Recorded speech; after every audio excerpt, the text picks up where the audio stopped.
A warning about today's program. The topic of Turning Pages is the book The Unravelling, which documents a survivor's experience of rape and incest. If this is triggering for you, the program will end at noon, at which point Democracy Now! Will be broadcast. If you're a survivor, you can contact the Canadian Resource Cen for Victims of Crime at 1-877-232-2610. Welcome to Turning Pages, a series of in-depth conversations with authors about their works.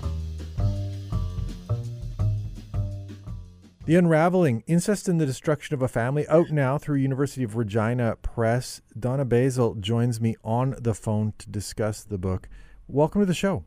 Thank you. I'm happy to be with you. I want to start with the epigraph, because obviously, you as the author, you choose kind of someone else's words to start the book off, and you choose Adolf Hitler's words. Yes. Confusion, indecision, fear, these are my weapons. What led you to choosing this as the epigraph for the book? It sort of summarized how we were, I don't know, what's the word? Victimized, terrorized all of our childhood. So it was emblematic of the same approach. Yes, like we're experiencing today. Yeah, unfortunately. Yes. The flood the zone confusion thing. I definitely see parallels. And then it becomes normalized. Like you get up every day and you sort of don't, that happened yesterday and I'm still alive. So I just go on. So, you know what I mean? Right. Well, speaking of like just going on, I mean, this is your life went on to a certain point until this wedding in 1992. Yeah. And so, like, in terms of telling this story, then, was it, like, mechanically, did it make sense to tell the story of the wedding first because that was essentially, like, the inciting incident for you and your siblings? Yes, that was the inciting incident. And to me, I don't know if you've ever read Moby Dick.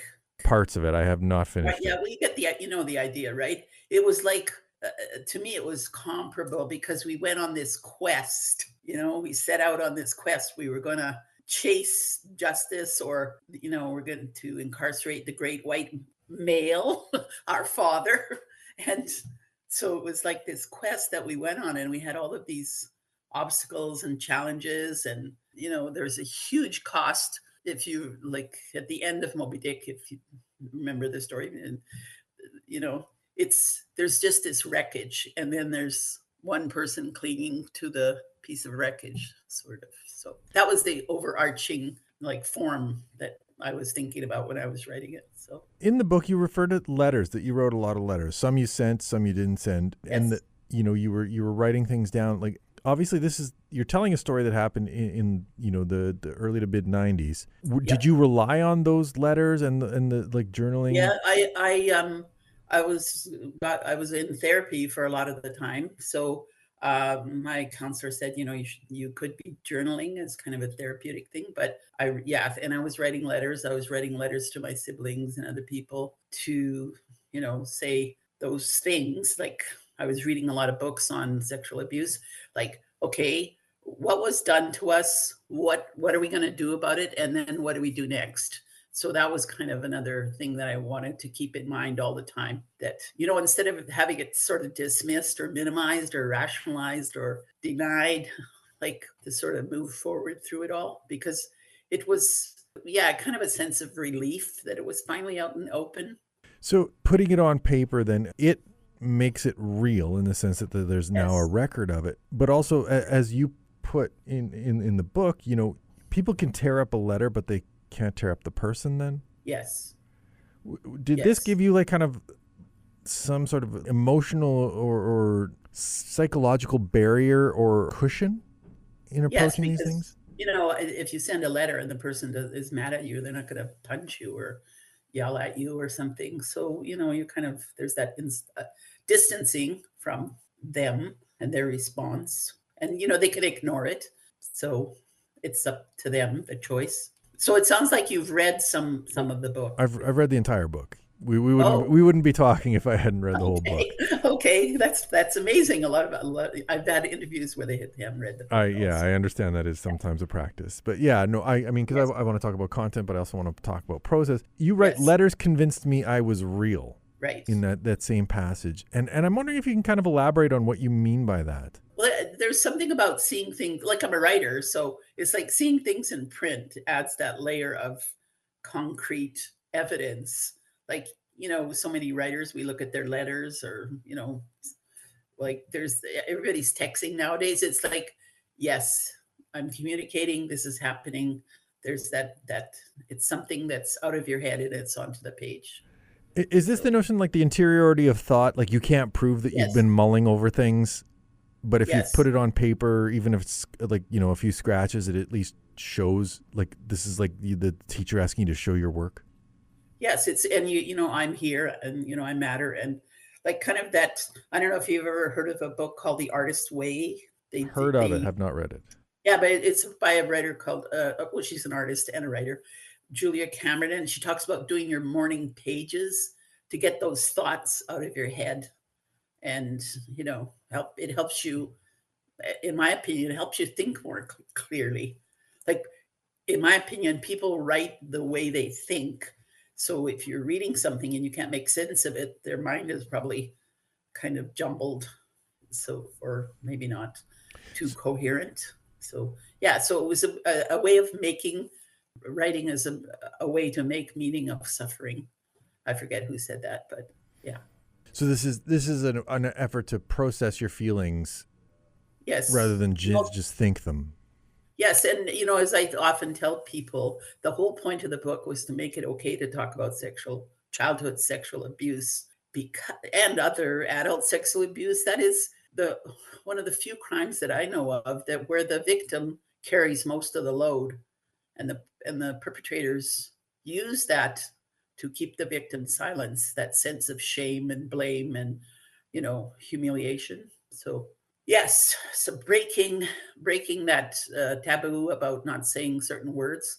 Like there was a kind of an unease of even using the word incest. Like there was that feeling that people were, oh, that's kind of not a scary word, but yeah.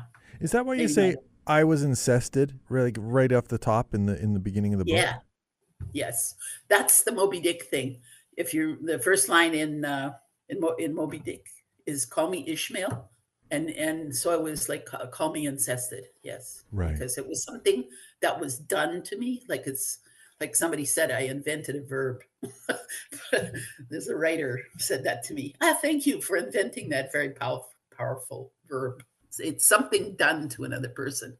Timeline wise, were you a writer before this all happened? Like, had you written something like anything else, or like... I have a Bachelor of English honors degree, so I was interested. But as life goes, I ended up teaching language arts. So yeah, I was kind of writing things, like for the local paper. Once in a while, I'd write an article about, the hockey, the ringette team or the ski club or stuff. Mhm. But no, it was something that propelled me to start writing. Also, another thing that propelled me to try and get it published was my husband died by suicide. And that was one of the kind of the aftermath of the whole thing. And it was like, I think it's really important to talk about it because he was sort of trapped that he couldn't talk about it.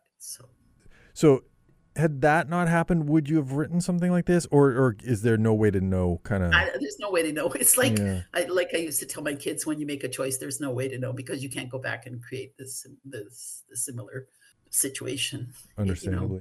You're going forward. I mean, yeah. So because of the suicide, yeah, there was a lot of pushback in the community. So I had a hard time getting a job, and so it's like, oh well, I have all this time.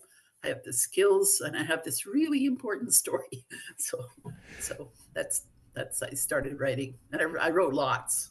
So it's interesting you mentioned the community there and the pushback, because obviously that's something that plays a factor in this book. Oh yeah, and in your story of this time. See, when I first wrote it, like not that long after, I was kind of writing it for the family, and I did show it to people in the family if they wanted to read it, and they're like, "Yeah, that's true. Yeah, okay." But I don't think they thought it would get published. So, but the pushback sort of was a way of telling my kids, that it's got to stop. It was a way of telling myself it's got to stop. But that's the thing about taboos. People push back about taboos, things they don't want to hear about or they don't want to know about, or and yeah. Yeah, and there's a lot of like go along to get along kind of Yes. Yes. approaches within the family and then outside in the wider community, No, right? no, I told, well, I might have mentioned this in the book. Yeah, I told a friend, and she said, "Oh, this must be really hard for you to talk about." And then she was no longer my friend. I was like, that's interesting, you know, like, Yeah. No, absolutely. That this, I mean, obviously, around the time that this is happening in the area that you're writing about, we start to hear kind of more in the news about like like Catholic Church and yes, residential schools yes. and things. And obviously, we're now 30 years past that point. Like, do you think that the taboo about talking about this as a victim has like gone away at all, or is it just like a little lessened because we're a little more aware of this? It's a little less. The Me Too movement gave me great hope, but that has really been reacted to, as we can see, Mm-hmm.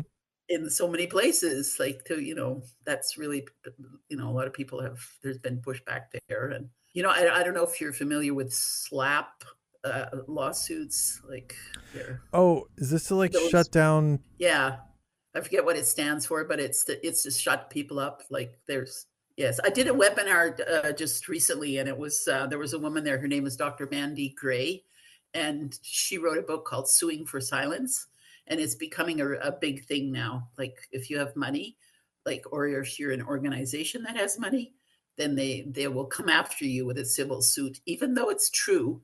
They will bury you and maybe bankrupt you, like, not bury you literally, but just bury you in, threats and, oh, we know this about you and we know this about you. Like just it's because with a civil suit, you can really go all kinds of places. You can go after them on Facebook, like take their Facebook's comments, and like even if they talk to a friend and tell a friend, they can go after you. So it's quite scary, actually.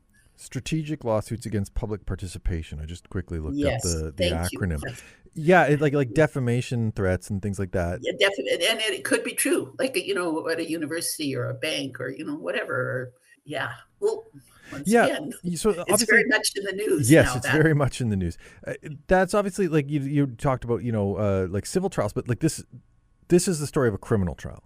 Yes, we have more protection when we are witnesses to a crime, so we have protections. So But even still, as you chronicle, like those protections, like there's a limit to those protections, and in fact, yes, yes, the there is. grinding, slow grind of this process is part of the story. Yes, it was very hard. And you read the book. The second Crown Attorney was very hostile to us. Even proceeding, he was like, I can't believe this is even still being pursued. He was very hostile. Right, because it seemed like I mean, the sense I got was that like he only wanted to take on cases he knew he would win, Yes. and that if there Yes. was any battle, he was not prepared to battle. And oh, you're too emotional, you're too hysterical. I don't want to talk to you on the phone. I don't want to even see you. Like when we were in the courtroom, and he didn't look at us. He didn't. Um, the women were way more supportive, because there was the constitutional lawyer, and then there was the first Crown attorney, and they were right there for us all the time, like answering phone calls and talking to us. When you're going through the therapy process and you're diarizing this and stuff, like it's obviously to kind of process things, but then when it comes to rebuilding or telling this story in a narrative form, like how detailed was your notation that enabled you to write this book? Well, I was journaling every day, and I also kept every like subpoena and record of like letter that we got from the cops or the Crown or the whatever. So yeah. So I was taking it. It originally started out with 500,000 words. So That's a I lot. did a lot of cutting. Actually, it was so much was going on in the in the family, in the court case, in the community, and yeah. I cut it and cut it and cut it. I actually got a Canada Council grant to cut it some more. So yeah. What is that process of winnowing like how are you deciding what gets removed? Well, it was hard to do that. I did have a person, um, an Irish writer. His wife was actually quite a famous doctor. She was the she ended up becoming the chief medical officer for New Brunswick, but they ended up here in the Eastman area, and he was an Irish writer, and he helped me a lot with trying to figure out how the threads, right? Like, Is that Gerard like Barron? yeah, Gerard Barron, right? He figured out the threads and then how you can break it apart and sort of eliminate certain parts of the threads. It's interesting you see here you say, threads within the writing. Obviously, this book's called Unravelling.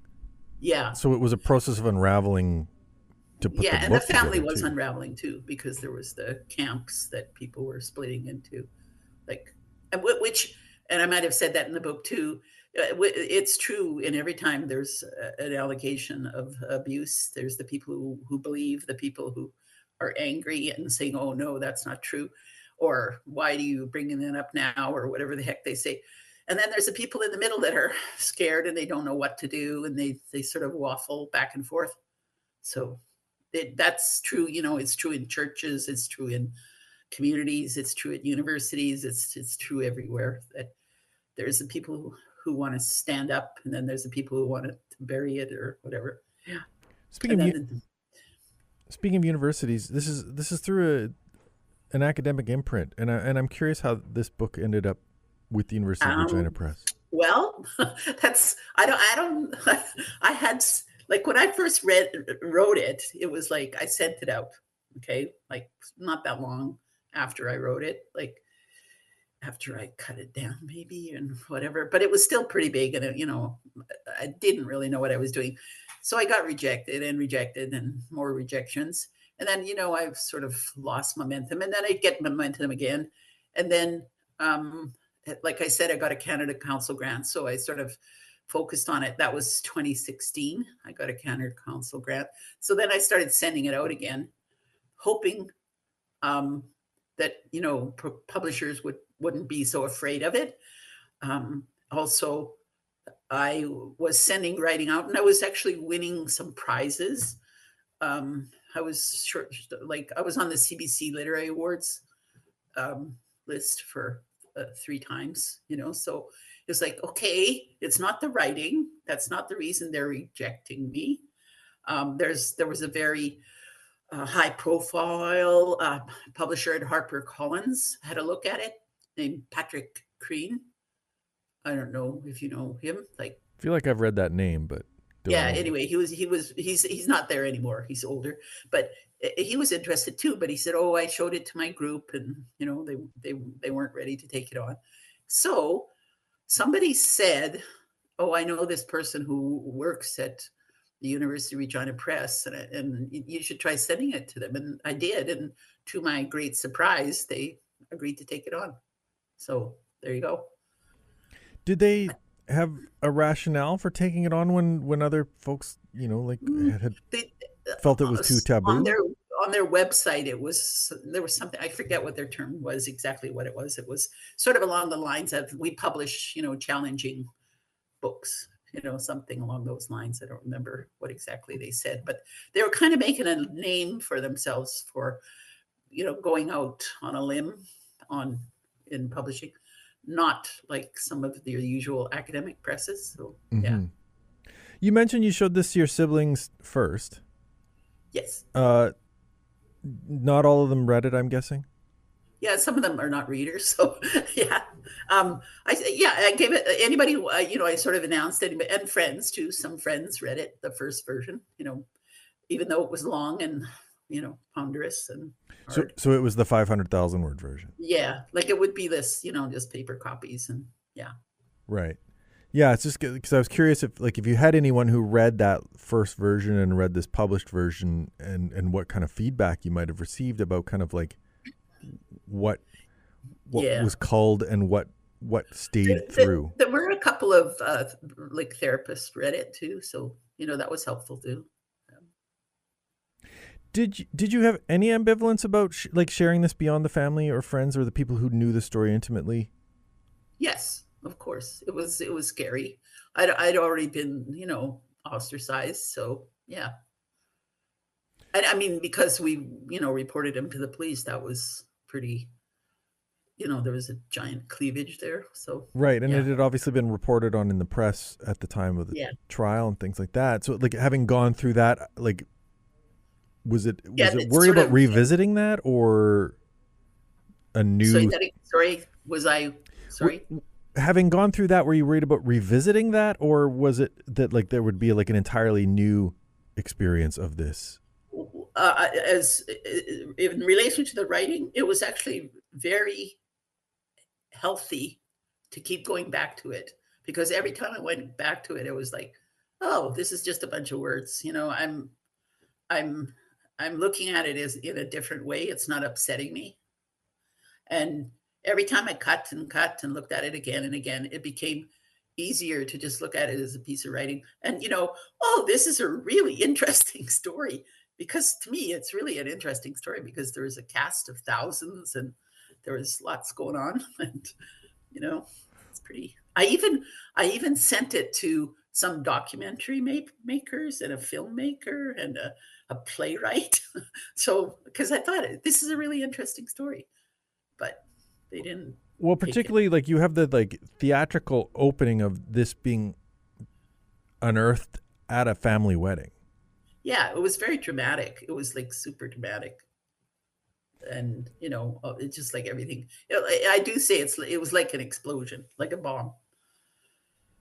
But one that, had been carried for a while. It makes me think of like the Hitchcock thing about like surprise versus suspense. And like, you put a bomb under the table versus you just show a bomb exploding.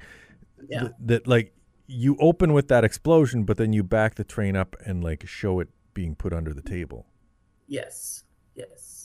And, it was very disturbing finding out what was going into the younger generation. So that was an impetus, because it was like, well, what are you guys doing? Why do you want us to report? And, that was a really existential question. Why haven't we said anything? Why did we go along? That challenged by the younger generation? Yes, the Hitler thing. Like, why are we putting up with this?